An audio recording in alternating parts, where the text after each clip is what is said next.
Good evening, everyone, and welcome to a four-part series, Jewish Learning Institute, called Outsmarting Anti-Semitism. Before I discuss this class a little bit, I have to talk a little bit something personal. It's been a long time since we've seen each other here in person.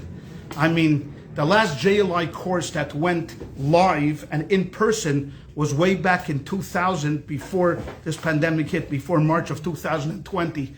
So I have to tell you how thrilled I am and how honored I am that you took the time to come here tonight.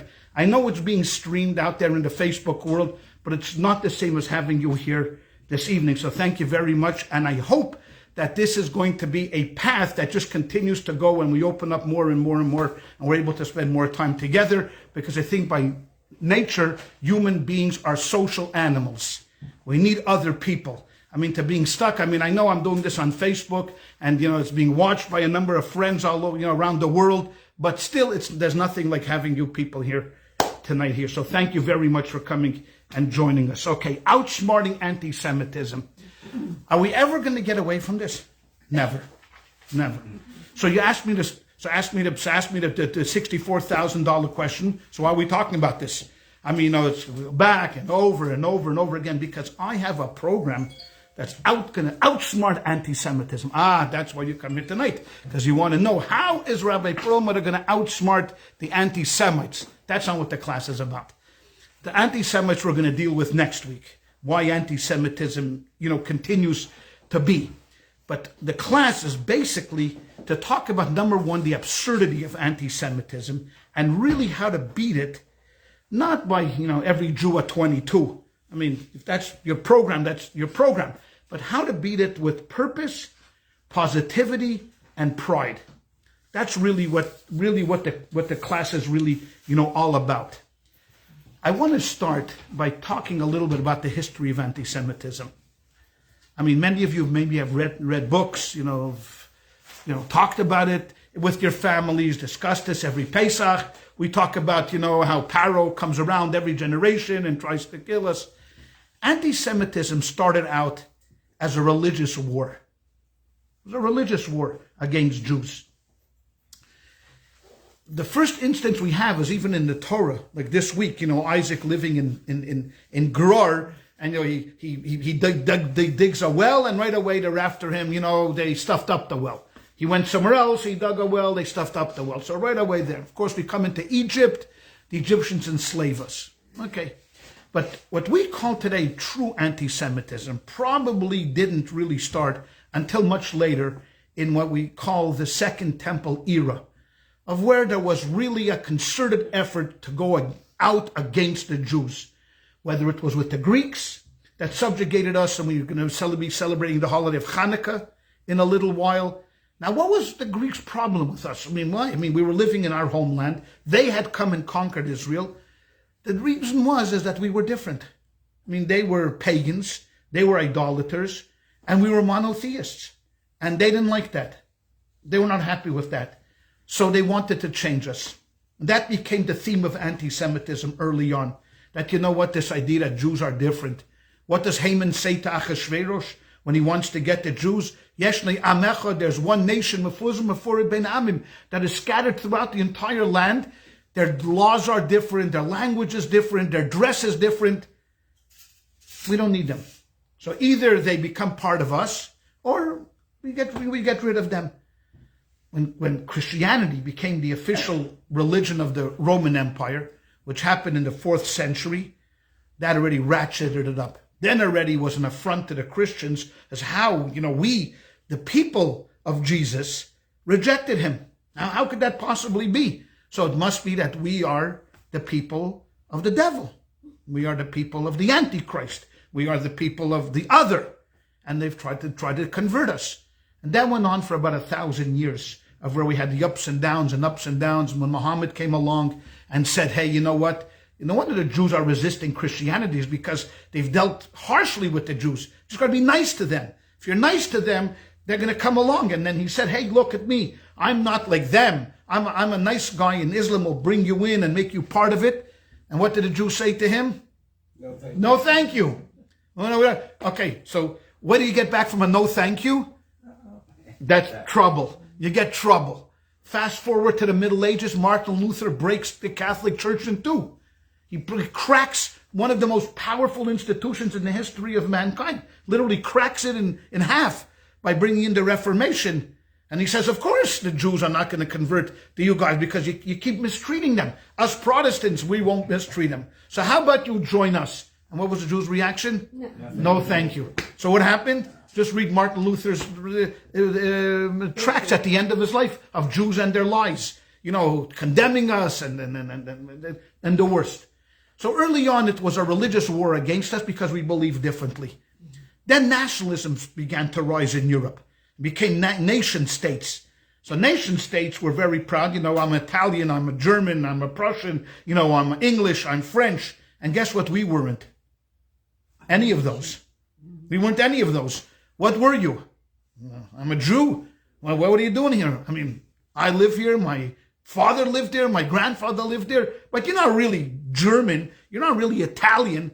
Well, what are you? Well, so this morphed anti-Semitism, which had its origins in religion, now morphed into nationalism. Whereas, I'm proud to be, what I am proud to be a Frenchman.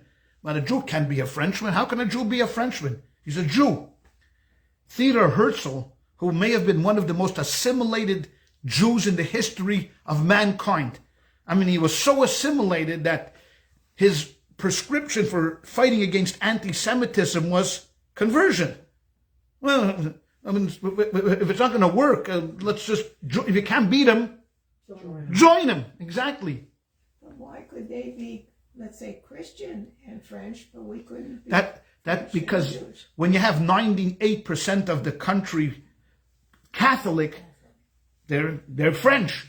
But if you're Jewish, you're not French. You just happen to be a guy living in France temporarily. Or if you were in Russia, you belong to the Russian Orthodox Church, which has a long history of anti-Semitism. I mean, a long history. So Theodor Herzl came to cover the trial of Alfred Dreyfus. It's not a history class. I don't want to get into it. And saw that, you know what? I mean, as much as we tried to assimilate, what did he see in the streets of France? Total anti-Semitism. Kill the Jews, get the Jews. The Jews are the problem of France. That converted him overnight. All of a sudden now, Theodor Herzl becomes an avowed Zionist. And to him, what was now going to be the antidote to anti-Semitism? Israel, your own state. And he wrote the Judenstaat, right? The state of the Jews, because that's the only way to do it. So this virus morphs. Does it sound familiar? It's a virus that mutates, right? It mutates. It starts from religion, it goes into nationalism, and then it's ratcheted up in the 20th century by what we call racial anti-Semitism. And this, of course, was proposed by the Nazi Party. That, I mean, at least if you're nationalist, I mean, you could maybe somehow convince them. Some like in England, you were brought back to England. Some places allowed you to come in. But with racial anti-Semitism, there was no way out. I mean, you were nothing. You were a cow. You were a pig. You were vermin. You're a rat. And what do we do with vermin and rat? Exterminate them.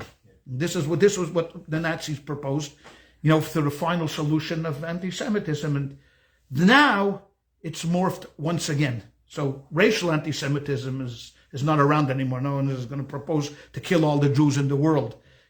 Nationalism is nationalism. Religion faded away. Now we've morphed into what we call political anti-Semitism. Now the problem is that the Jews have their own state. See, they can't have that. We like the Jews when they're homeless. But for a Jew to have a home and actually have a lease and title to their house, and not only have a title to their house, but they're actually thriving. Okay, it's one thing if you go to Tel Aviv in 1905 and there's nothing there. But Israel is a thriving society. And then in 1967, guess what happens? The Jews all of a sudden fight a war against 3 Arab armies, and everybody thinks, well, of course it's going to be a landslide. I mean, 3 against 1, they're going to wipe out the Jews. And what do the Jews do?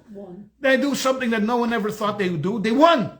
The old joke is, before Israel was poor and desolate, and cabinets meeting like this, and the prime minister, is at wit's end, and he says the cabinet. What do we do? We got no money. We're they're going to tell. What should we do? So Uncle picks up his hand and says, "Yes, Moshe. What is your solution?" He says, "It's a little controversial, but let me share it with you. We declare war on the United States of America." The Prime Minister says, "Well, Moshe, why would we declare war on the United States of America? It's our one ally we have in the world." He says, "I'll tell you why. Have you ever heard of the Marshall Plan?" He said, "Of course. What did Americans do after World War II? They bombed Germany. They flattened Germany. And then what did they do to Germany? They rebuilt it.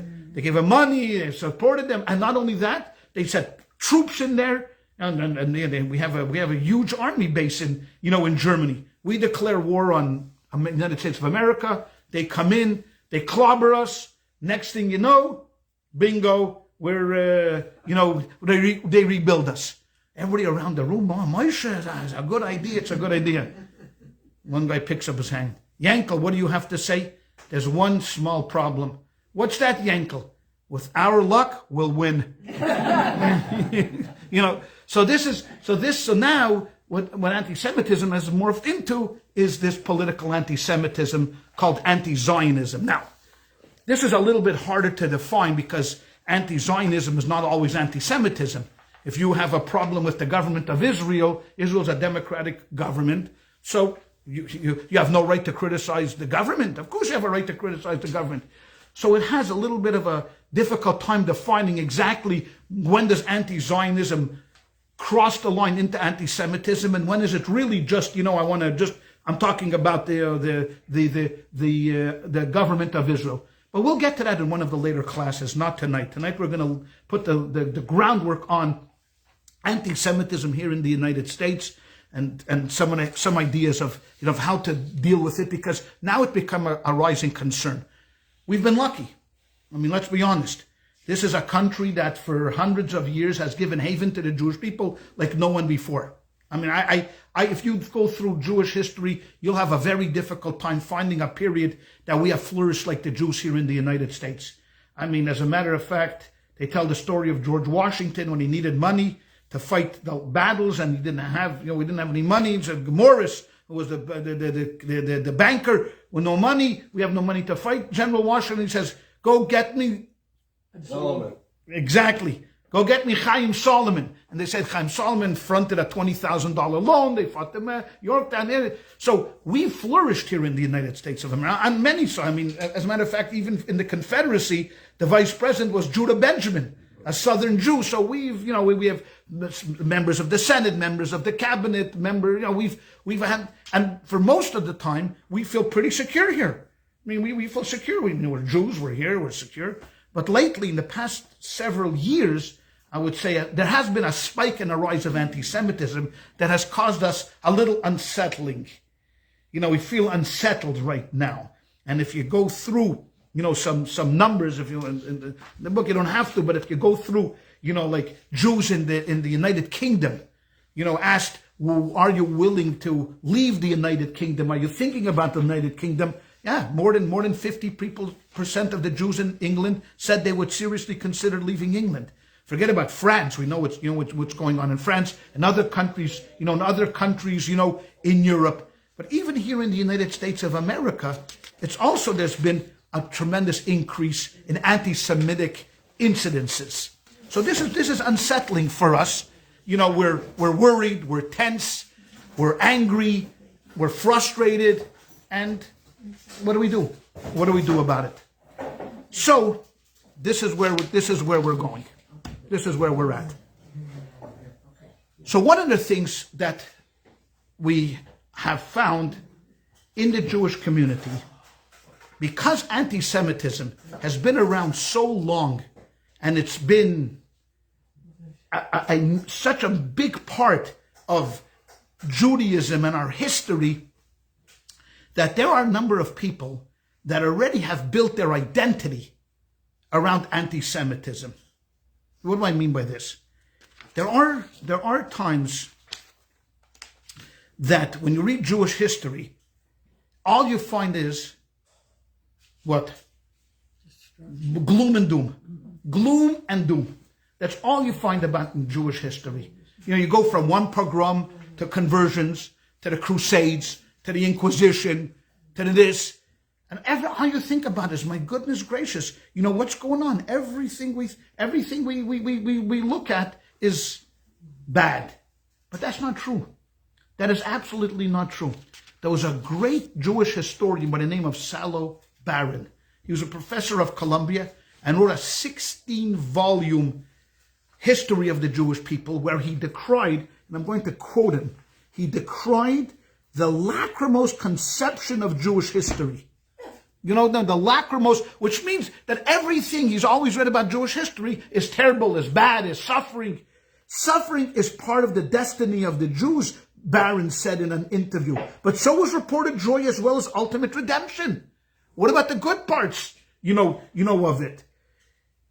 There is an interesting young lady today. Her name is Barry Weiss. Not sure if you've heard of her. She used to be a writer for the New York Times. She left the New York Times because they just drove her out. They didn't like her ideas. So she's a writer, and she has a podcast. Very interesting.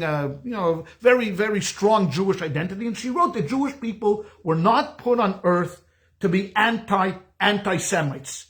That's not our business. We were put on earth to be Jews. But I want to read something that Deborah Lipstadt has written. Deborah Lipstadt is a professor in Emory University, I believe.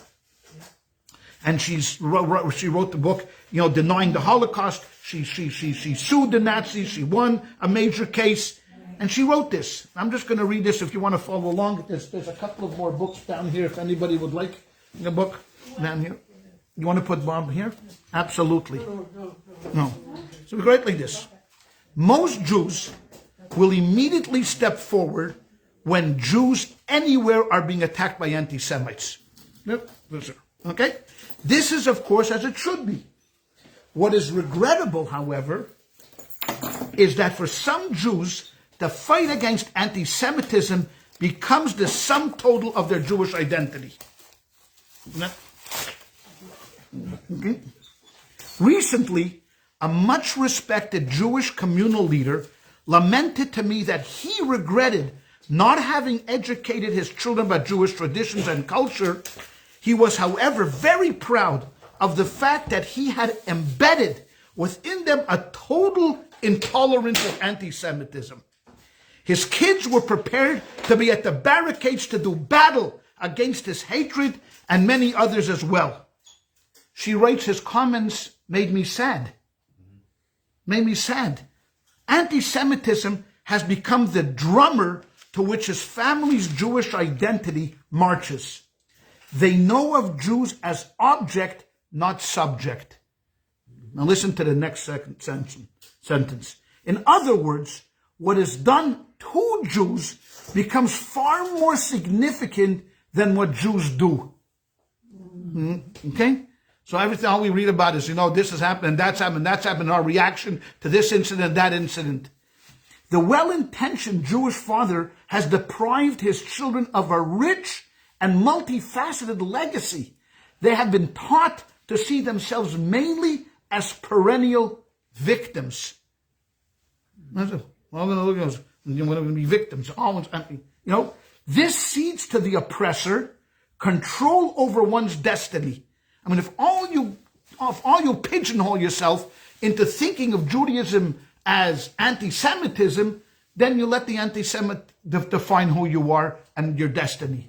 It leaves many Jews, including this man's children, aware of what to be against. We're against anti-Semitism, but not to what to be for Judaism. So this is a byproduct of anti-Semitism. Okay? This is a byproduct. So what we did is we made a soup, but we left out the main ingredients. We have only the bitter herbs that talk about, how we're going to fight anti-Semitism. What are we going to do about anti-Semitism? But what Judaism really is, we don't know. And that's I think, part of the problem of dealing with anti-Semitism is we don't have the tools. We know, we'll write a sharp letter. We Jews are experts in writing sharp letters. Something happens, immediately you get a guy, write a letter, form a committee, have a meeting, make a resolution, and we are going to send them a very sharp letter, and then we'll invite them for Shabbos meal. Okay? That's what we'll do. We'll send them a sharp letter to the anti-Semite who did this, what the swastika or the whatever they did, the things. We'll send them a sharp letter condemning them. We're good at that, and then we'll invite them to Shabbos dinner, and that's going to be it. Because what else is there in Judaism? What's there in Judaism? So I believe that one of the things that we need to talk about when we talk about trying to outsmart anti-Semitism is trying to find a campaign or an avenue of where this doesn't overwhelm us, and overtakes us, that all we see out of this little corner of our eyes is this anti-Semitism, and where we look and where we go and how everything we do is, in this fearful manner. Now, if you took a survey of American Jewry, it's just interesting because the Pew report has this. If you took a report on what is important in Judaism, I know that it's over here. I will find it. Here it is. Figure 1.6, if you want to go on page 8. Ask American Jewry, okay, and this was the question that was asked, give me something that is an essential part of what Jewish means to you. What is something that's important means to you? 76% of Jews in the United States of America said, remembering the Holocaust. 76%. You know how many percent said observing Jewish law? 15. And that I thought was high. I thought 15% was high, observing the Jewish law. Even this, which hurt me so much, having a good sense of humor, only 34% said that was essential to Judaism. Okay? They haven't met you yet. Yeah, I hope so. Caring about Israel, which is to me, up there, less than 50% said it's an essential part of Judaism, caring about Israel. We were the people of the book, right? The Jews were people of the book. Being intellectually curious. Forget about studying in a yeshiva. Barely over half, 56%, said that was an essential part of Judaism. But if you go all the way up to number 1, the most quoted, so if we were, what's that game? So we're the Family Feud, okay? What is essential to Judaism? The number 1 thing, Auschwitz. Oh, Auschwitz. Remembering the Holocaust. 76% of Jews said that. Now, this was a cross-section, don't forget. So you could say, oh, you know what? They only interviewed, the seniors. It's not true. This was done across the board. So this is something that in itself is a problem, that we are never going to escape anti-Semitism because we're so wrapped up in it ourselves. Forget about the anti-Semites. We'd have to create anti-Semites if there weren't any anti-Semites, because this is all we care, this is all we identify with. We identify with the negative gloom and doom of Judaism, and that's it.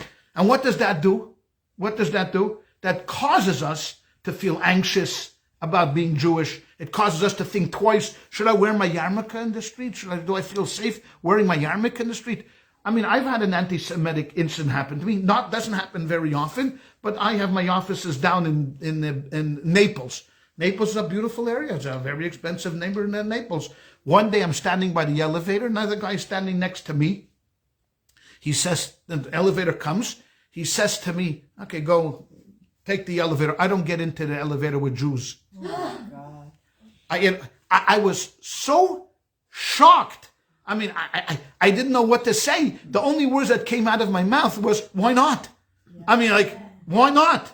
I mean, why wouldn't you get in there? He swore at me and just said, so I was in the elevator ready. I got out of the elevator and went straight to the manager's office because he was working in the building. I saw where he came from, his truck. So he was working in the building, and I went to the manager's office and I lodged a formal complaint saying that this guy, I haven't seen him since. You wrote a letter. I wrote a letter. See, had I been a member of the Kach party and a disciple of Meir Kahane, I would have done worse than just said that. I would have taken out my nunchucks and then delivered him a blow, and then would have been. But I'm a lover, not a fighter.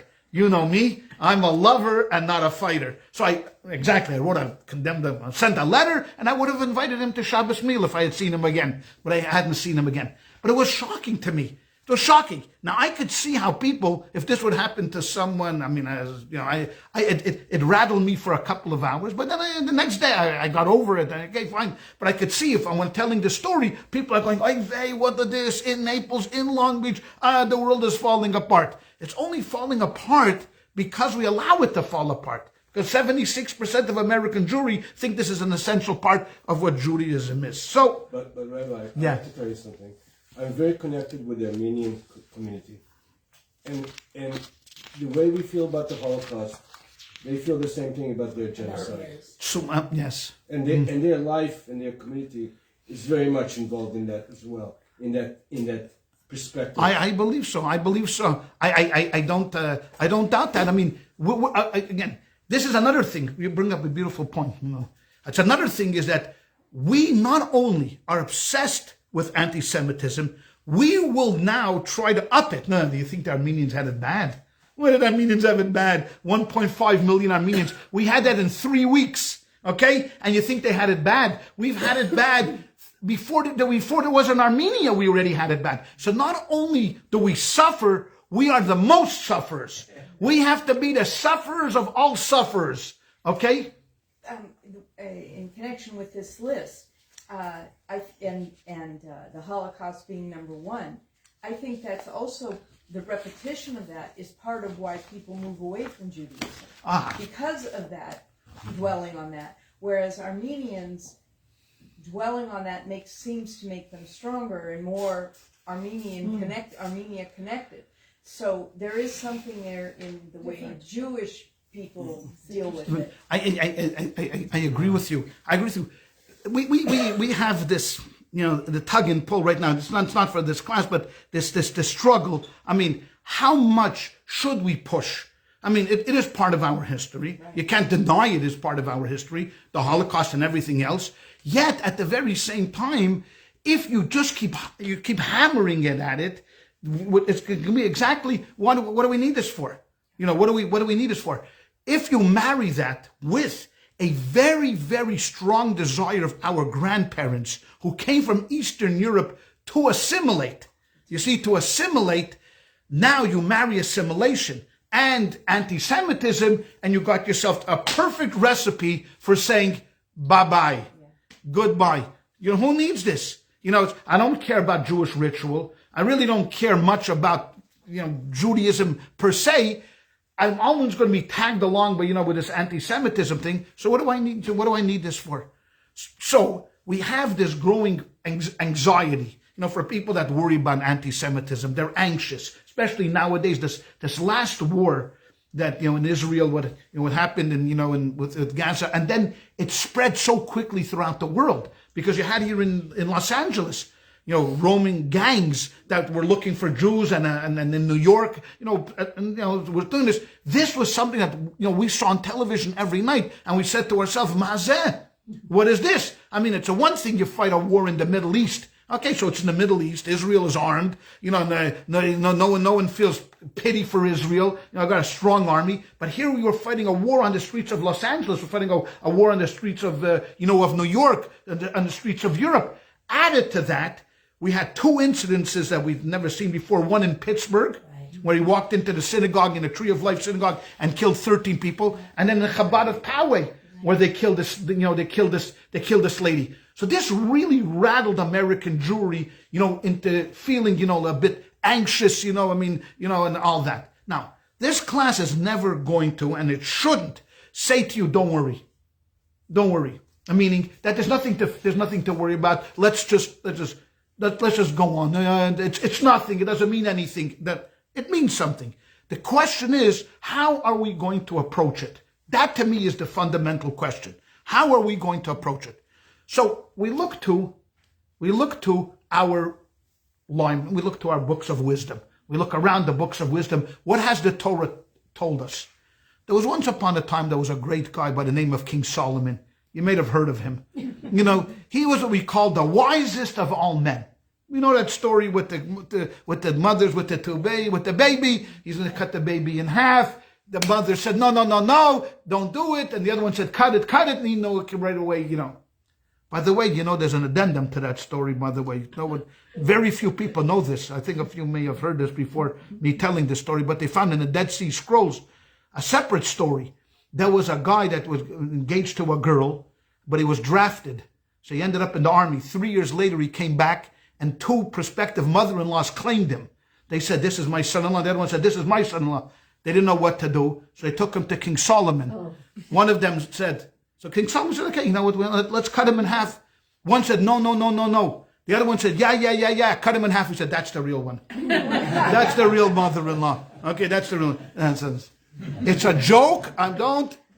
Okay, right away I see friends on Facebook. They're going to right away write into JLI. The rabbi is telling jokes about King Solomon. I'm joking about mother-in-laws. I loved my mother-in-law. But King Solomon said this.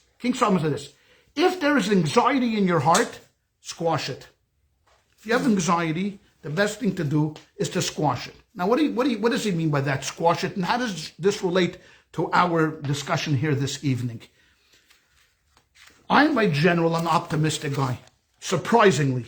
I mean, I shock myself because I come from parents who are not very optimistic. I mean, they came from the Holocaust survivors, so they had no reason to be optimistic. But I think maybe that caused me to flip the script, to say, you know what, come on, you're going to walk around all day, you know, in gloom and doom and doom and gloom. I'm going to live a life and I'm going to live it happily, and we're going to tell jokes and we're going to try to be happy, and that's the way it's going to be. So to me, I've always tried to find the most optimistic and the most positive way of looking at life, even though I understand, and I have people come to the office and they are hurting.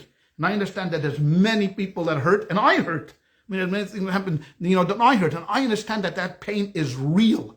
Very, very, very real. But what we try to do is we try to take that pain and somehow turn it into something where we dig deep. And the human capacity for survival is incredible. I mean, absolutely incredible. I mean, the fact that my mother, and I know others here also, came literally out of hell and built a family. So I could tell you that I'm living proof of the deep capacity and the reservoir of strength that human beings have. So to me, taking difficulties and suffering is not the question of why. Why is there anti-Semitism? Think anybody can answer that question? Why is there anti-Semitism? I mean, how are we going to get rid? Maybe after 4 weeks, maybe we will answer that. We'll win the Nobel Prize if we do that. We'll win the Nobel Prize. But why about suffering? The same thing. Why is there suffering? You can stand here and you can spit wooden nickels and every metaphor till what? You know what? You'll never answer that question. But what to do with the suffering? That is something that we can deal with. That's something we can deal with. So to deal with the anxiety of anti-Semitism, I think to myself like this. First of all, King Solomon says something, squash it. What do you mean squash it? It says what you do is think about the situation that we are in. We are first and foremost a miraculous people. That's number one. No one is going to deny that. Even the anti-Semite has to swallow hard, and it kills him to say that the Jews are something different. They are different in whatever capacity you have. And I don't have to prove it. I just look at the state of Israel, whether you're a Zionist, an anti-Zionist, I don't care what you are. If you look at this state, and 3 years from 1945, when the war ended, to 1948, if I'm not mistaken, it's 3 years, am I right? I'm not Einstein, but I think it's 3 years, right? In 3 years, these people somehow managed to pick themselves up, dust themselves off, and create a state. Now that short little guy with the white hair, you know what I'm talking about? David Ben-Gurion, when they begged him, don't announce the state because it's not a good time, his answer was, when is a good time? When is it going to be a good time when the world is going to accept us? No, we're doing it today. And he did it. The world thanked him very much by what? Attacking. They attacked us, right? Miraculously we won. We are first and foremost a miraculous people. We're a miraculous people. Jealousy you can have. There's nothing to talk about. Because why are we, I believe we're a miraculous people? Because we are a historical anomaly. We should not be here. By all bets in history, we should not exist today. There should be no Jews today. For what we've gone through and what has happened through history, all of the assimilation, all of the big empires that came, everyone trying to get us to join forces, we should be a dustbin. They should have said, you know what?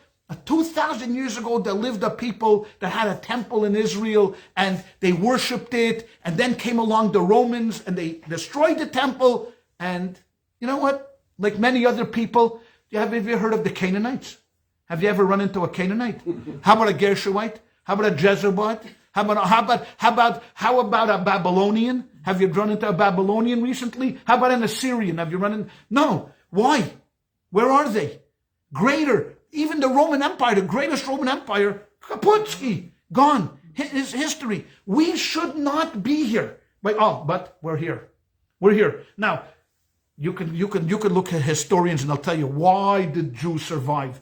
Because they will tell you, because we are stubborn. Man, are we stubborn, right? We are so stubborn. We'll do anything, but we won't do that. We just won't do that. No, forget about it. And that's the way. No is a no is a no. Great, okay. So you call it stubbornness, call it whatever you want, call it this tremendous, deep connection to the Almighty, whatever you want to say.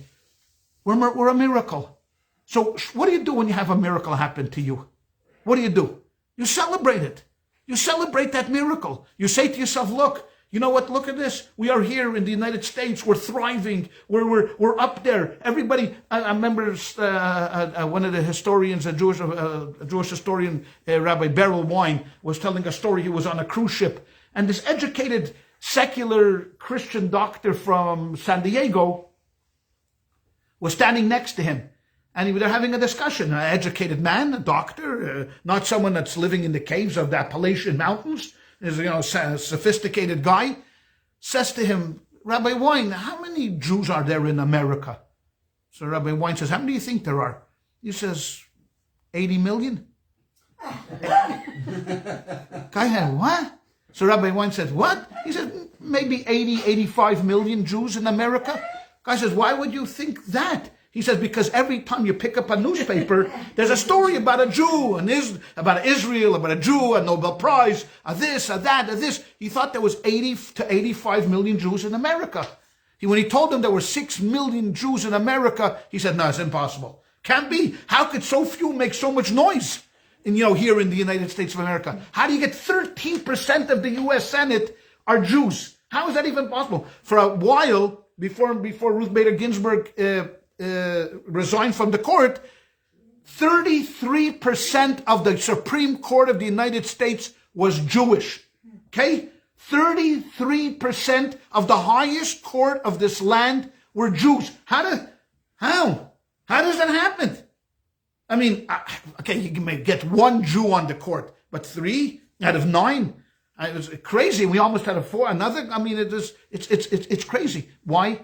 Because to me, we're a miraculous people. We're an anomaly in history. Literally an anomaly of history. And that's why they hate us. But that's it. But you see, but that should be, to me, when I think about this should be a source of pride for me. This should be a source to tell me to myself that, you know what? I am part of a people that have risen from the ashes, came into the United States of America and succeeded. We succeeded here in the United States of America. We are here. We make a difference. We thrive. We're out there. We're doing things. So to me, when you ask me what is the most important part, essential part of Judaism, is the sense that we are alive. We are thriving. The Jewish people mean something. Yeah, we're good. But we are. So the first thing I say to everybody when they say to me, oh, no, I worry so much about anti-Semitism. There was a lady called Gloria Gaynor. She was a black, she had a famous song. What song? I want the people in Facebook to hear this. Could you say a little louder? I will survive. Don't sing it. Okay? Let's not try to sing it because it's not an easy song to sing. Her song to fame, claim to fame, I will survive. Right? That's our motto. I will survive. Instead of never again, See, because everybody, never again, never again, never again. We're inundated with never again, which is kind of negative because it keeps conjuring up. We will survive. We're here. We will never go anywhere. That's what the Rebbe would have wanted. We'll get to the Rebbe in a minute. Hold off for the Rebbe. Okay, we'll get to the Rebbe. As a matter of fact, we're going to talk about here a fellow by the name of Maimonides. Have you ever heard of Maimonides? Maimonides was this great, he lived in the Middle Ages, early Middle Ages. Back in the days, he was born in 1135 and died in 1204. Okay? I can't begin to tell you how many books in my library are directly connected to his writing or an offshoot of his writing, because he wrote so much about Judaism on every aspect, whether it was Jewish law, Jewish history, Jewish philosophy, a commentary on the Torah, a commentary on the Talmud, a commentary on the Mishnah, and many other things. He's known primarily in the world as a great philosopher and doctor, but to us he's also a great codifier, for Jewish law was codified by Maimonides. Besides that, he has a small little book of letters, and in 1168, was anybody around then? No. This is before our times. In 1168, the Jews of Yemen sent him a letter. The leaders of the Jewish community in Yemen, and they said we're in deep trouble. Why? A fanatical Muslim cleric took over, became the leader, and wanted the Jews to convert. Number two is, some Jews did convert, and you know what happens when Jews convert? They become the most rabid anti-Semites. They become the ones, if I converted, now I want you to come after me. So they had some Jews converted, and they came after the Jews. And thirdly, there's a Jew that's going around claiming that he's the Messiah. So this is what we call a triple header. Okay? Number one, we have a fanatical leader that wants us to convert or get out.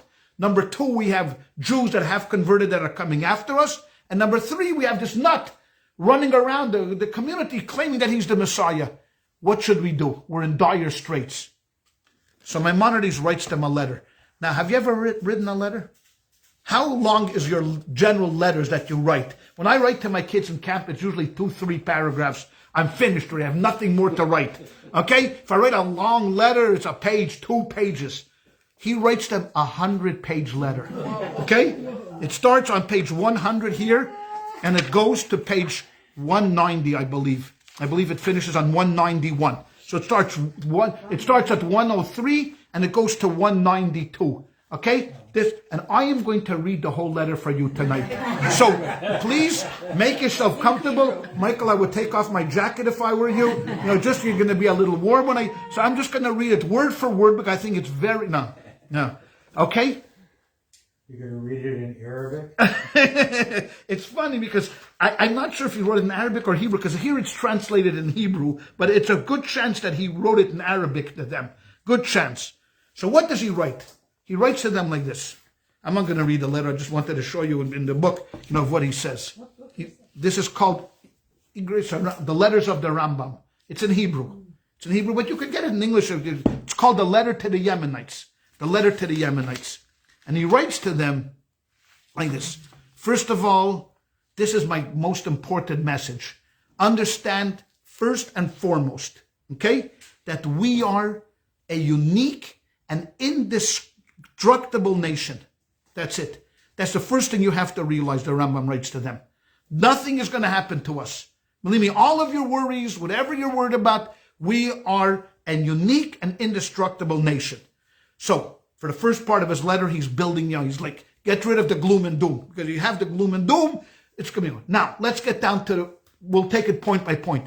And he began to explain to them exactly how, because their main concern was how Islam is superseding Judaism. Because that's the claim. The claim is that, we have, look at us. By 1138, they were all over the world already, Islam. And we were already still stuck, a small community. So he said, he gave them point by point how to argue this. This is this, that's not, Islam never superseded this. What Muhammad said is not true. And went by inch, because he was an expert in Islam. He lived among Muslims his entire life. As a matter of fact, he respected Islam. Maimonides was a respecter of Islam, not so much Christianity. Didn't have much respect for Christianity, but had much more respect for Islam. And he went through point by point by point, explaining to them that, you know what, my friends, think about it. This is A, B, C, and D. Now, what happened at the end? They took this letter, they disseminated it among all the people. And like most times in history, you know what? There was to tell you a story, there was a rabbi in the Middle Ages, and he was very friendly with, in Eastern Europe, there was what they called the Poritz. The Poritz was like the governor of a particular place, a gubernia they used to call it. He was the governor of a gubernia. And the rabbi happened to be very close to the governor. The governor was Polish Catholic, and the rabbi was usually Jewish. Not exclusively, but usually he was Jewish most of the time. And it bothered very much the clerics, why this Poritz, why this governor had this close relationship. So the one day they convinced the governor that the Jews know how to get the dogs to speak. And you should have the rabbi teach your dog how to speak Polish. So the governor called him and said, I want you to teach my dog how to speak Polish. And I said, okay, no problem, but I'm going to need 6 months. Okay, 6 months, yeah. He takes the dog, he brings him into shul. The people say, what's this? He says, I promised the governor I am going to teach his dog how to speak Polish. The people said, Rabbi, how are you going to do that? I said, give me 6 months. But Rabbi, how are you going to teach his dog? He said, look. In 6 months, 3 things could happen. Number 1, the Poritz could die. Okay? Number 2, the dog could die. Number 3, I could teach him Polish. Who knows? Right? So that was the answer. That was the answer that happened in Yemen. If you wait long enough, in 1138, 1140, the cleric died. The other anti-Semites died, and the Jewish community survived. But Maimonides there, the point why I want to bring this out is because his commitment and his focal point was, don't worry. Now you say, how are you not going to worry? I'm sitting here in Yemen and because worry will get you what? No. An ulcer. That's all the worrying is going to get you is an ulcer. Now that doesn't mean, you see, people make a mistake and they say, oh, the rabbi said don't worry means don't do anything. Is that what Maimonides said to do? No. He didn't say don't do anything. He said arm yourself, get knowledgeable, get this, get all your facts straight. When they come to get you, you know what to answer. Don't be lazy, study. It's hard, but do it. But underlying the most important ingredient in success is not going to be how knowledgeable you're going to be. That's important. Now that's very important. What is important is confidence. When you go out there to do the battle in the marketplace, is the confidence. And I don't have to tell you, how many times have you seen, whether in sports or any other kind of challenge, the team, the person, the defendant that's confident, that comes up there and talks like they know what they're talking about, is impressive.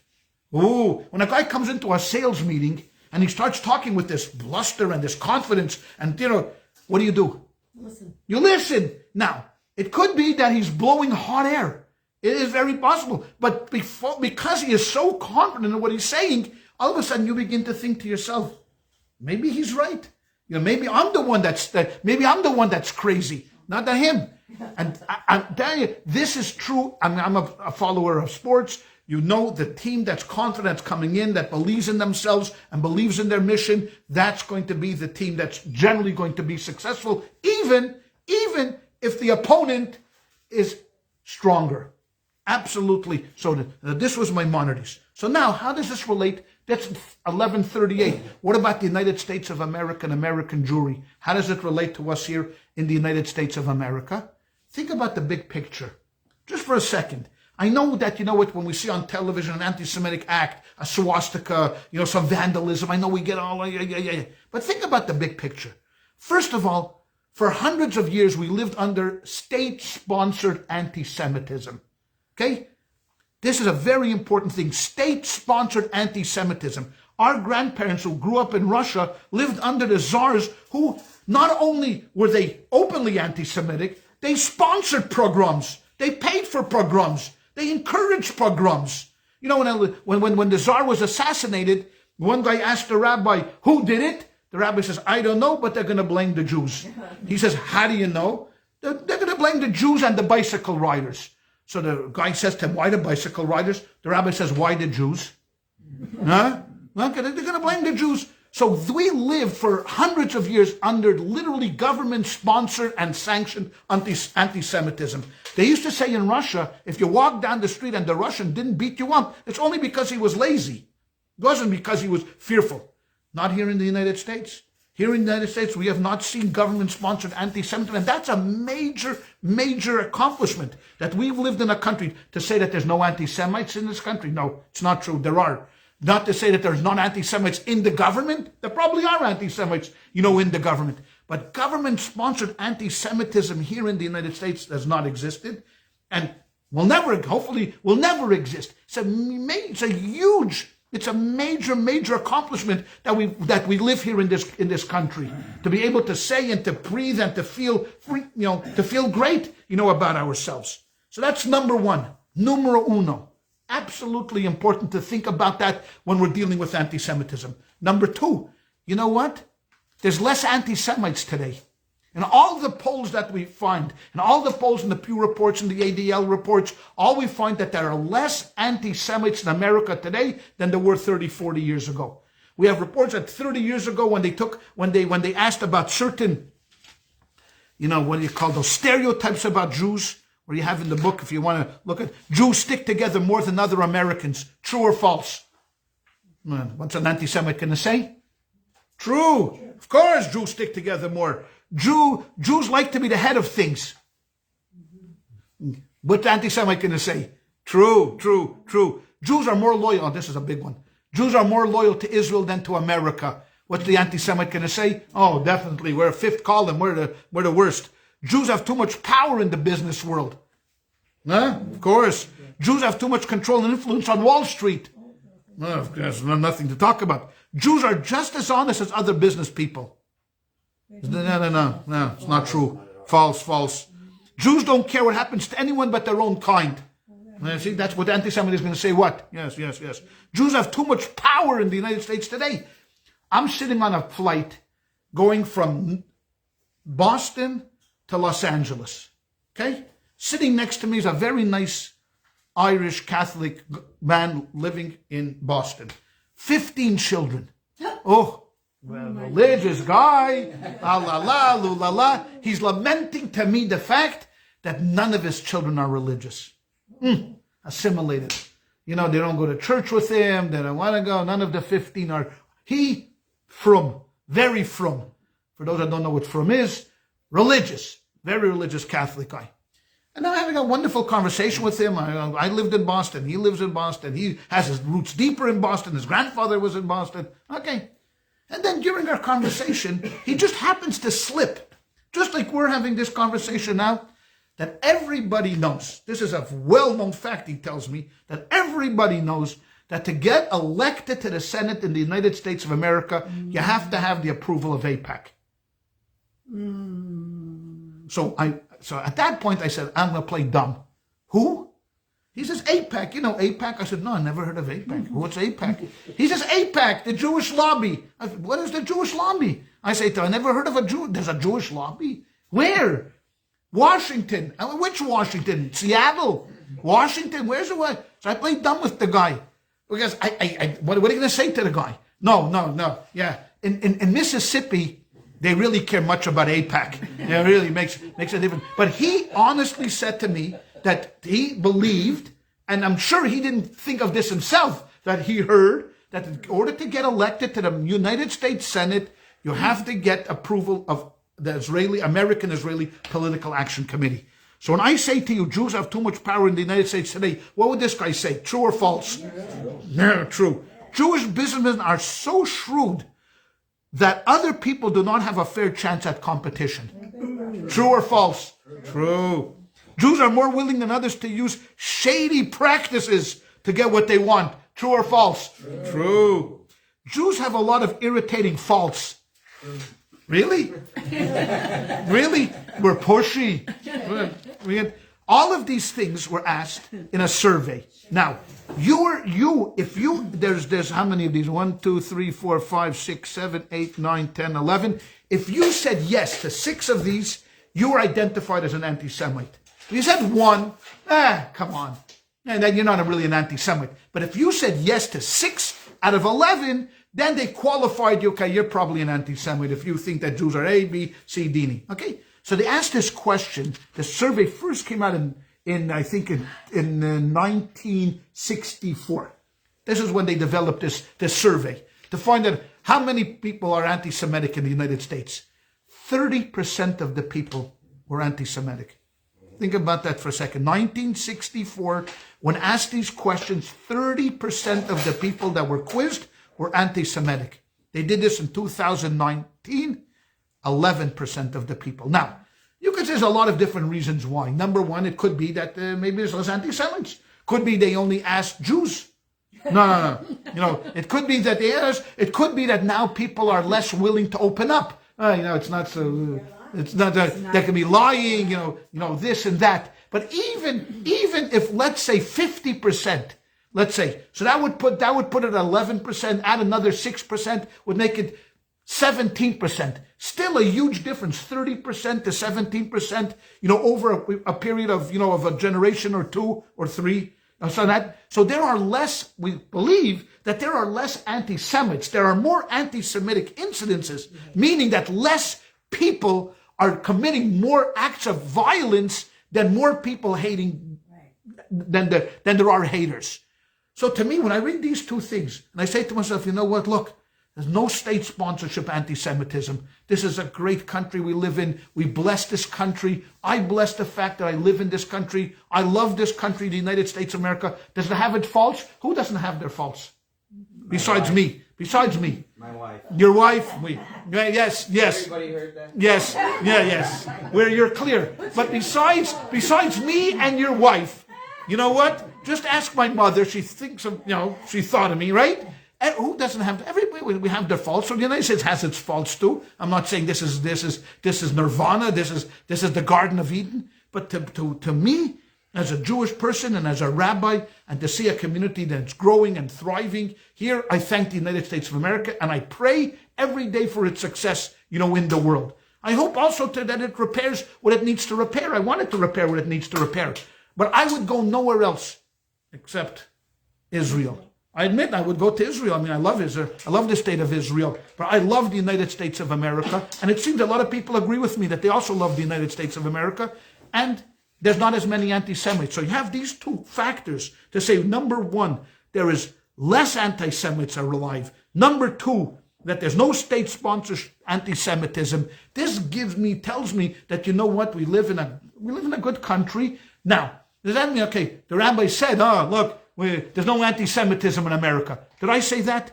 Did I say there was no anti-Semitism in America? I want to make that clear that there is anti-Semitism in America, and we need to deal with the anti-Semitism in America. But to have this cloud, this gloomy cloud just following us everywhere to go is not helpful. It's not going to be the antidote to anti-Semitism. We need to have a program that says to ourselves that we are proud to be who we are, to be Jewish. And I'll clearly remember this. This is an image that is engraved in my head, that after the shootings in Pittsburgh, there was a big, mass demonstrations, for Jews, and everybody came out. In Pittsburgh itself, there was this rally, and they had all different clergy were there, Jews and Christians, and everybody came, and Muslims. And I'll never forget the Islamic imam when he got up to speak, and he said, you know what? This morning when we came to prayers, and I looked at the young people that were standing in the mosque, and I said to them, because of what this man did, we need to walk out more proud that we are Muslim. If you wear the cap, wear the cap. You wear the long robe, wear the long robe. You walk out there with your head held high. And he said, and I want to talk to the Jewish youth that are here today. He said, if you want the message and you want to know what the story of the shooting is, you walk out today as proud Jews. You walk with a kippah. You walk with your tzitzis. You walk out there telling everybody that you are not going to be bowed down. You are not going to be, humbled by this kind of anti-Semitism, by this Nazi. And I remember saying to myself, why can't we all say that? Why can't every rabbi in America get up and just say that to his congregation? Now here is a Muslim, okay, that is not ashamed to get up in front of a few thousand people in Pittsburgh and to say, hey, this is the answer. The answer is not to be cowed. The answer is not to crawl into a hole and to hide and, take that, let's take the mezuzahs off of our doors. Let's put the menorahs back inside so we won't, a number of years ago, I remember in Montana. Which town in Montana? It wasn't Billings. It was Missoula. Thank you. Missoula, Montana. An anti-Semite, wrote something, knocked the menorah down. You know what the Christian neighbors did? Everyone bought a menorah and put it in their window. Hundreds of Christians in Missoula, Montana had menorahs that Hanukkah in a show of support for their Jewish neighbors. There's nothing to be ashamed of. There's nothing to be ashamed of. And if we are able to say that, and this has nothing to do, let me say something else. It has nothing to do with your level of observance. You say, it's good, why not? If you're Orthodox, then do that. If you're not Orthodox, then nothing. You can be an atheist. But it doesn't matter. If you're a Jewish atheist, you are a proud Jewish atheist, right? And that's it. When they once asked Dr. Steven Weinberg, a Nobel Prize winner, University of Texas physicist, one of the smartest guys in America, right? A physicist, right? Nobel Prize winner. You think the name Steven Weinberg give you 3 hints. Jewish, Irish, or Polish. Okay? Jewish. So he said, I'm an atheist. They said, how is that congruent? How could you be? He says, in Judaism, you can be a Jew and you can be an atheist. Don't ask me how. That's what I am. I'm a proud Jew and I'm an atheist. So it doesn't matter the level of observant. The message is that when Hanukkah is coming now, in a month from now, we'll be celebrating Hanukkah. We're going to put the menorah in the window to show everyone, you know what? This is a family that's proud. Why not? You can put a pumpkin, right? Why not put a menorah? If you put a pumpkin in front, you can put a menorah in there. This is a family that puts a mezuzah on the front door. This is someone that walks proud and says to themselves, I have nothing to be ashamed of. What is there to be ashamed of? And this is what King Solomon says that I had quoted before, that when you have concerns, when there is anxiety in your heart, what did he say? Squash it. Thank you. That's what he said by squash it. Now, it's easy talking, and talking is cheap, right? Because here we go. I'm all fired up, and I'm ready for the task. I'm proud. Action.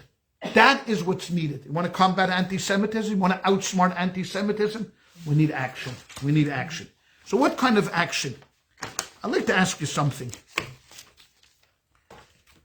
If anybody here, Torah scholars, anyone who want to gander, give a guess of what the most common 2-word phrase is in the Torah. 2-word phrase, not the most common word. That could probably be Vayomer, Vayidaber, but the 2-word phrase. And unfortunately, that doesn't say very much in the Torah. That's a blessing that came much later.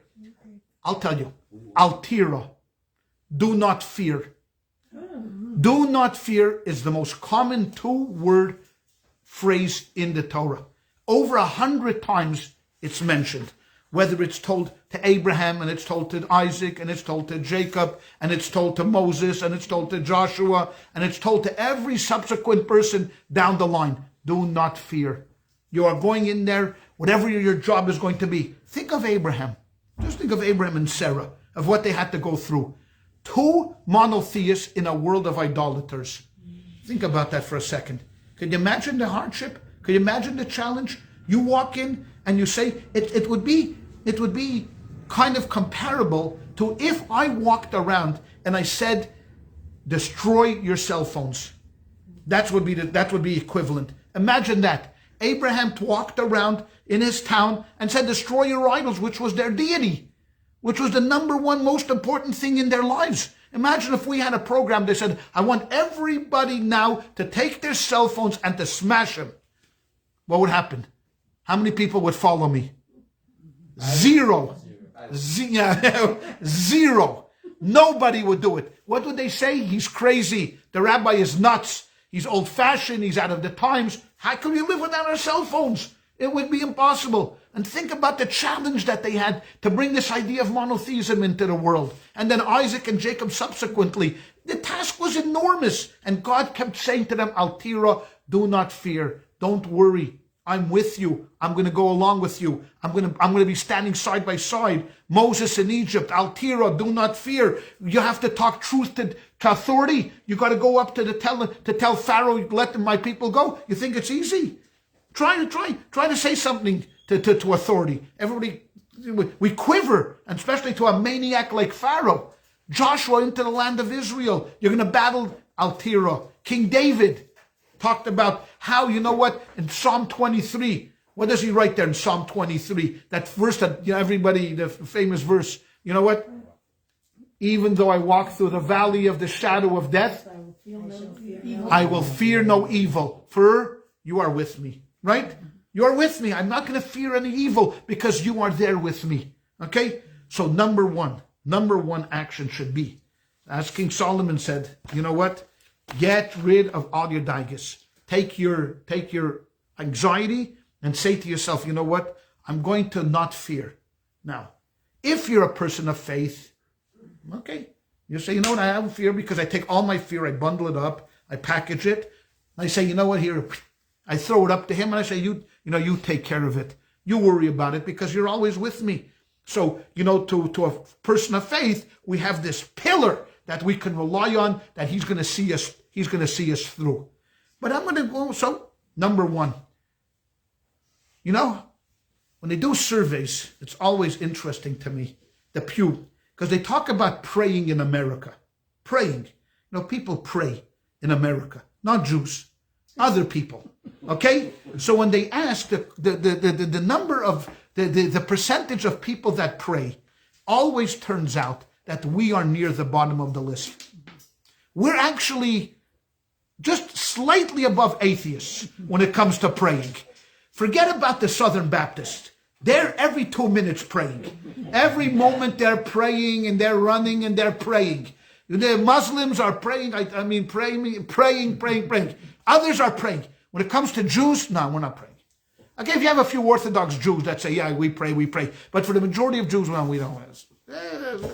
I don't want to bother God. Why? He's busy up there. I'm going to come. So we don't pray. Why not? Why not? Why shouldn't we pray?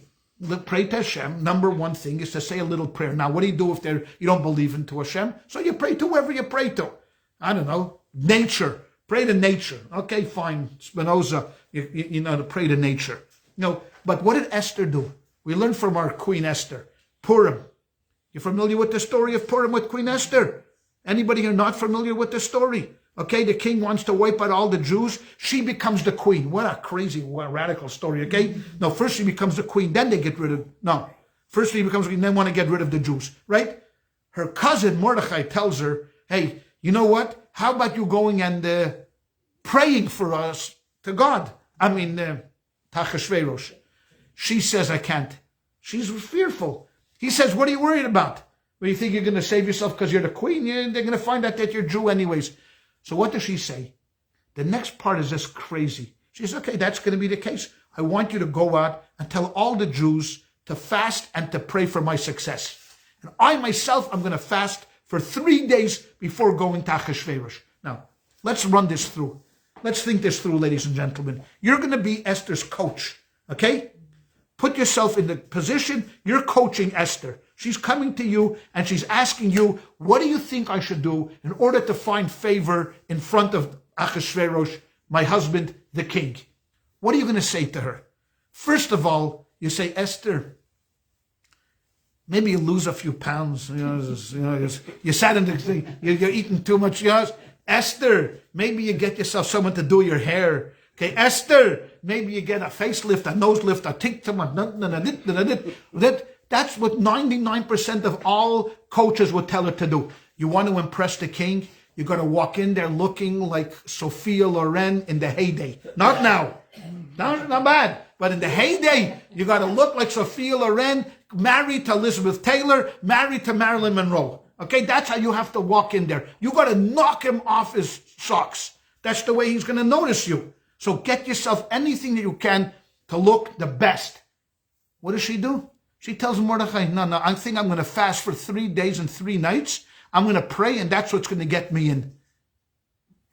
What's Mordechai's response to her? No, good. He says, no, there's no sarcasm here. He says, no, do it. It's a good idea. She does it, and she's successful. You know the plan. She tells him, come to the party. At the party, she says, this anti-Semite wants to kill me. Next thing you know, Haman is hung up there. Think about that. All right, why? She's so counterintuitive. If you want to make yourself, acceptable, you want the best appearance, but she didn't. She prayed. She prayed because she understood that our relationship with the Almighty, our connection with God Almighty is real. It's sincere. It's not haphazard. And that's something I say today. This is a lesson for us to make the vehicle of protection. We want to protect ourselves, and we'll get to that in a second. We need to pray a little bit. We need to look a little bit more into our spiritual side of things. Because the other side of the ledger, which is like, for example, hiring guards, everybody knows we have to do. Don't be a chacham. I say, don't be a wise guy and say, you know what, you have a lot of people coming. I'm not going to hire a guard because he'll protect us. That's being foolish. That's being foolish, and God is not going to appreciate that. You got to do what you have to do, as they say. The Lord's our shepherd, says the psalm. Just in case, we'll get the bomb. Okay? That's okay. So this is Israel's motto. All right? We trust in God, but nonetheless, we're going to get a good army and a strong air force. Okay? Be vigilant. You got to be vigilant. So say to yourself, you know what? I'm just going to not care about anything and not worry about anything is not right either. You got to be vigilant. If you want to take up karate, if that's your thing, take up karate. If you want to do that, you want to join the IDF, join the IDF.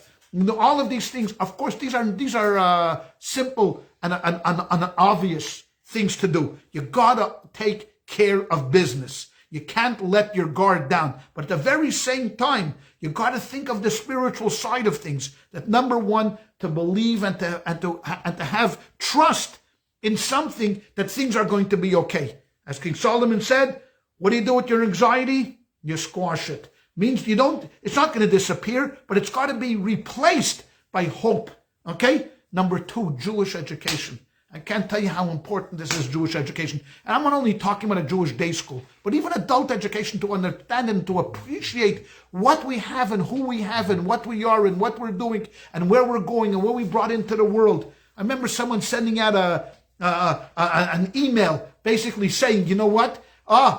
You want to boycott Israel? Here's a list of things you got to get rid of. And the list was 100 things long, from the computer chip to Weiss, okay, to everything. It was made in Israel. This was made in Israel. This was made in Israel. That was made in Israel. Educate ourselves. There was a great book that came years ago. What was called the Startup Nation. Israel's the second country on NASDAQ with startup companies after the United States of America. Why don't we know these facts? We don't know these facts. Our kids need to know these facts. Our kids need to be educated. Jewish ritual.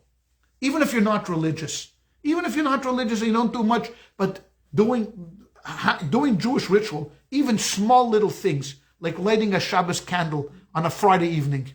Even if you don't make Kiddush, you don't keep Sabbath, you don't do this, but you bring a little bit of light into the world. You say to yourself, you know what? I'm stopping what I'm doing. I'm reflecting now on whatever is going to be during the week, what happened during the week. I'm looking confident for the next week. And I light a candle. I light something. The Jewish ritual for men to put on tefillin in the morning. 2 minutes. You don't have to go through the whole service. Just 2 minutes to do something. To put a little penny or a nickel or a quarter in a charity box every day. All of these Jewish rituals gives us a sense of pride and of distinguishing of who we are and what we are and where we are going. So when I say to you that we have to outsmart anti-Semitism, is I'm saying to you, we're not going to defeat them by overpowering them. We're actually not going to do that. All right? There's for a number of different reasons. And we're going to explain next week. We're going to talk about why it's still hanging along and et cetera, et cetera. But for us ourselves, for us individuals, to take this anxiety and to take this gloom and doom and to transform it into something positive, into doing something that makes us good people who care about something called Judaism, stand up. And when we do that, I mean, if we think about it, all a flame starts is from one little match. and you could burn down a house, you could burn down a forest, you could burn anything. And for each and every one of us does a little bit, just a little bit. Our mere presence is reflected among all the people that we meet. Everybody we meet. So when people say to you something about Israel and you say, I'm sorry, but you have your facts wrong, just that one statement. But we won't. Most of us will go, man, I don't want to get into it. It's a complicated situation. Or, you know what, if you're so bold to wear a kippah, and people ask you, hey, what is it with the kippah? You know what? Why? Because it's something that's important to me. Having a mezuzah on the door, doing something, coming in with a kosher lunch to work. All of these things are things that we as Jews could do in order to counterbalance the darkness that is out there. Okay, you had brought up the Rebbe. Okay, so we'll finish with a story about the Rebbe. So the Lubavitcher Rebbe was Rabbi Menachem Mendel Schneerson. You see a picture of him up there. Probably another picture of him somewhere in the room, I think. Another picture in the other room. We have all kinds of pictures of him because of the Rebbe, I'm here today, and because I'm here today, you're here today. So by extension, we're all here because of the Rebbe. Rabbi Schneerson became the leader of the Chabad community in 1950. He was the son-in-law of the previous rabbi, and he became the head of the Chabad community in 1950. In 1951, he gave his first public address as the Rebbe. Now, people ask me, what's the difference between a Rebbe and a rabbi? A Rebbe is the capo de tutti capo, if you know what that is. Okay? You know what? There are rabbis, and then there are rabbis. And he was a rabbi's rabbi. He was the head of the Chabad movement.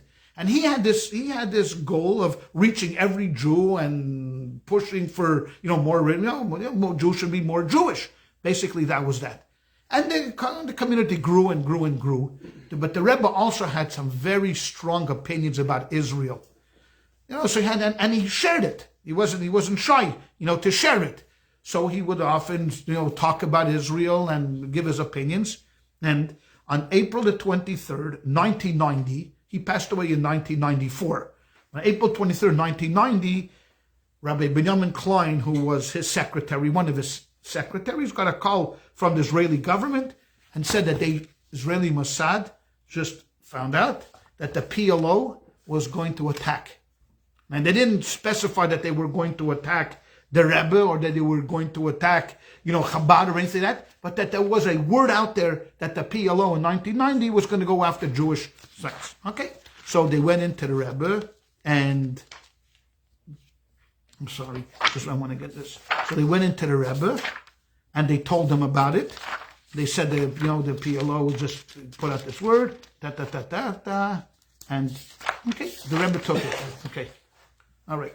The Rebbe then told the secretary in an hour he wants to come downstairs, because downstairs was the big shul. He wants to address the community. So they put out a word. Of course, the Rebbe speaking publicly, or a big thing of Farbrengen. Boom, everybody came. They also had, by 1990, a system where the Rebbe's words were transported throughout the world. They had this phone system that you can, okay. In an hour, the Rebbe came down. Okay. This is what the Rebbe said. And I'm going to read it to him. I'm not going to read you the whole Farbrengen because that's about as long as Maimonides' letter. So we're not going to go through every word of the Farbrengen, but this is what he said. He said, about an hour ago, I received word that the PLO commanded all of its international chapters to strike Jewish enemies. Now he uses the word Jewish enemies, Lashon Sagior, sarcastically. What he means is Jews. But he doesn't want to say Jews, so he uses the word Jewish enemies. And inflict bodily harm and much more, may it never come to be. We will not elaborate, the Rebbe said, we're not going to elaborate on such negative things. Now this is what the Rebbe says. It is therefore necessary to underscore God's abundant blessing to all Jews. Remember, this is the Rebbe just preceded this by a threat to him. In all places, for all they need, with an attitude of happiness and authentic trust. Special emphasis should be placed on the well-known directive, and the Rebbe believed in this 100%. I'm going to say it in Yiddish. Tracht gut, wird sein gut. Okay? Think good and it will be good. Okay? Positive thoughts lead to positive outcomes. It is also, because the Rebbe did that, and then he says, it is also appropriate to utilize information not to frighten, God forbid, but with a happy attitude, thinking positively to add more in matters of Torah and mitzvahs. Okay, this was a summation of a long talk the Rebbe gave, but the points were: number one, I don't want anyone to start freaking out. Okay, that's not what this is going to be all about. What this is going to do is that right now we got to think and remain confident and positive. Because what happens? If they scare us to bits, who wins? They do. They are going to win. So the number one thing is, don't allow this, because he knew that the word is soon going to get out to everybody, and everyone's going to go, yeah, they're going to go after the Rebbe, and all that. He says, he's not going to be saddened, and he's not going to go into gloom and doom, and neither should you go into gloom and doom. Tracht gut, wird sein gut. And this is the last part, is what the Rebbe specialized in. The Rebbe always, every time he spoke publicly, and he spoke for more than 15,000 hours of public speeches, because right now they're working on his works. They're still working. 1994 was how many years ago? 26 years ago. Okay, 26, 27 years ago. They're still working on finishing his works. 27 years. It's already more than 200 volumes of his speeches are coming out. Every time, never failed. The Rebbe always ended with an action plan, because he said talk is cheap. So whether he was talking about a difficult question in the Talmud, whether he was talking about Kabbalah, whether he was talking about politics, whether he was talking about every time he ended with an action message. And here's what he said. Remember, it is also appropriate to utilize this information, because the Rebbe believed, why did I get this information? It has to be that something good has to come out of it. And said, why? Because when we hear this, the thing to do is to add to Torah and mitzvahs.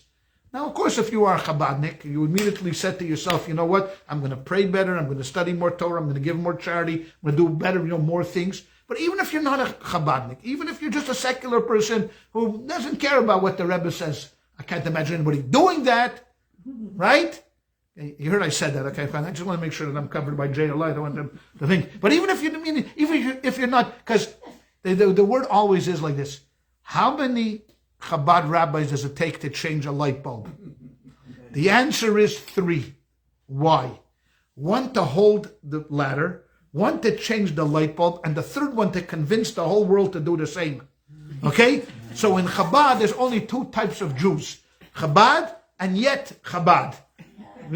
Soon to be Chabad. So that's the thing. So the Rebbe says over there at the end that this is an opportunity to make a commitment in our lives to add in goodness and kindness and to do it, etc., etc., etc. I remember when this happened. I mean, you couldn't help but worry, because when you first heard it, God forbid they were going to go after the Rebbe in 770. Now, of course, they brought police protection and all of that. But then they said to them, that we said, the Rebbe's message is no gloom and doom. Remember, afterwards, we were living here, that we just went straight, did more and harder and stronger, whatever. But the Rebbe's last words really sums up the idea. Look, anti-Semitism is here. I mean, there's not going to be anything we're going to say in a magic potion, puff the magic dragon, and we're just going to snap it away. It's going to disappear. It's here. It may worry us. It caused some anxiety. What do we do with that? We say to ourselves like this: let's remember the big picture and where we come from. Number 1, we are Jews, and we are here, and we are proud, and we are resilient. We pick ourselves up, we dust ourselves off, we're ready to go. We're committed. Number 1. Number 2, we live in a great place. Come on. You've got to think of the United States of America. For every anti-Semitic act, think of the non-anti-Semitic acts that are every day. We don't hear anti-Semitic acts every day. They come around and they come and they go by some creeps and some losers. Most of these people are losers. We live in a great country. There's no government sanctioned anti-Semitism. And if we have faith and if we have trust in our hearts, then this is the number 1 important thing to live in our lives. Is to live with confidence. And that doesn't only mean with anti-Semitism. This means with everything, with every challenge that we have. No way are we ever going to overcome anything by crying and whimpering. Listen, You got to cry when you smash your finger when you're trying to hang a picture. What do? You scream. Why are you screaming? Is the screaming going to help the pain? No, but you still scream. So of course we're going to sometimes cry, but crying won't get us anywhere. What is going to get us somewhere is the confidence and the ability to understand that, you know what, that we have something that's called Judaism that is well worth preserving and well worth hanging on to and well worth showing to the world that, you know what, we will survive. We are always here. We will be here. And then we have, I would say, nothing to worry about. But if you are worried, what did King Solomon say? Squash it. All right. Question. Okay. Before Dr. Warner asks a question, I just want to know how many people here, because I'm going to order them tomorrow, do not have books. Sean, if you don't mind, I'm going to first of all before we take a thing. Ladies and gentlemen, you can give me 1 minute at least. I'm going to say goodbye to the Facebook world. This ends our class. Next week we will do the same 7:30 right here. Class number 2. I'll see you next Tuesday night. Thank you for checking in. Have a wonderful evening.